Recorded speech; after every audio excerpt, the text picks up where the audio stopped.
Bonjour, je suis Clément Heisenberg, analyste financier chez Razors. Je vous propose aujourd'hui un premier tutoriel qui vise à comprendre les différentes clés de lecture pour une opportunité d'investissement au capital d'une entreprise. Nous ne le répéterons jamais assez, lorsque vous investissez au capital d'une entreprise, vous investissez avant tout dans une équipe et ses dirigeants. Les compétences de l'équipe dirigeante doivent être complémentaires et couvrir l'ensemble des points clés du business model. Ne vous fiez pas plus que de raison à l'âge des dirigeants ou à leur formation, mais préférez vous intéresser à leur expérience professionnelle passée, avec les points forts qui en résultent et le bon impact qu'il y aura sur leur business model. Inversement, les points faibles et la manière dont ils vont se couvrir de ce risque.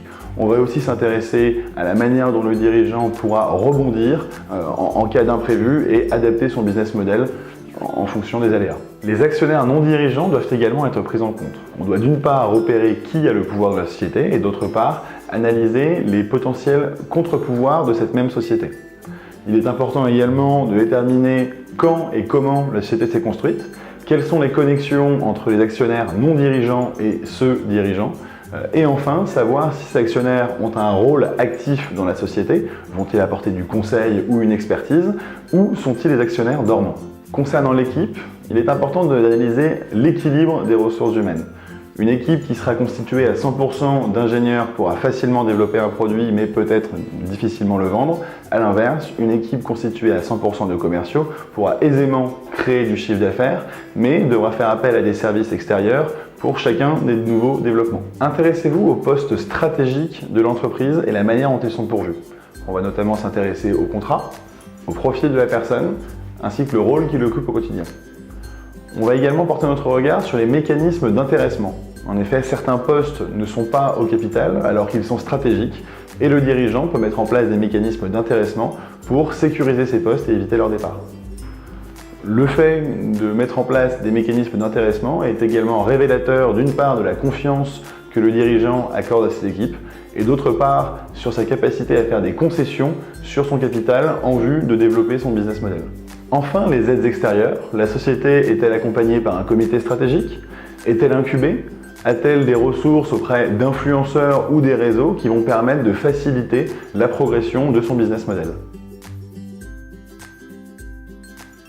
Nous allons ici nous intéresser au marketing mix ou encore au 4P, à savoir Product, Price, Promotion, Place.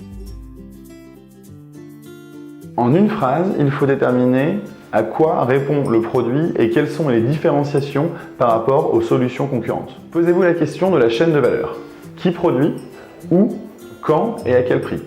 Avec ces éléments de réponse, nous pourrons juger de l'indépendance de la société. Plus que le montant, comment le prix a-t-il été fixé? Est-ce par benchmark, c'est-à-dire analyse concurrentielle, ou alors par structure de coût pour avoir un produit qui est directement rentable? Il faut déterminer la cohérence du prix du produit. Est-ce que le client cible est prêt à réaliser cette dépense en vue d'acquérir ce produit qui répond à son besoin? Dans l'analyse du prix, il est important de préciser la récurrence d'achat. En effet, des business models qui vont se baser sur des ventes one-shot auront nécessairement besoin d'une couverture géographique plus large et également d'investissements souvent plus amples.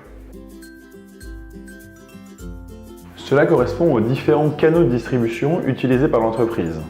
Le business model de la société se repose-t-il sur de la vente en direct auprès des clients finaux ou via des professionnels? Attention au poids de charges cachées dans les entreprises de croissance qui sont souvent sous-estimées. La stratégie de communication doit être parfaitement en phase avec la stratégie commerciale, donc le business model de la société. Attention au buzz qui parfois ne génère pas de chiffre d'affaires. Les entrepreneurs doivent vous fournir un coût d'acquisition client qui est à mettre en lien avec le chiffre d'affaires généré de la société et qui va permettre de savoir les conséquences d'un plan de communication sur le business model. D'une manière générale, sur les points que nous avons vus précédemment, demandez-vous quelles sont les réalisations, quelles sont les hypothèses et quelles sont les stratégies de développement à moyen terme. Rappelez-vous qu'être entrepreneur, c'est avoir une vision.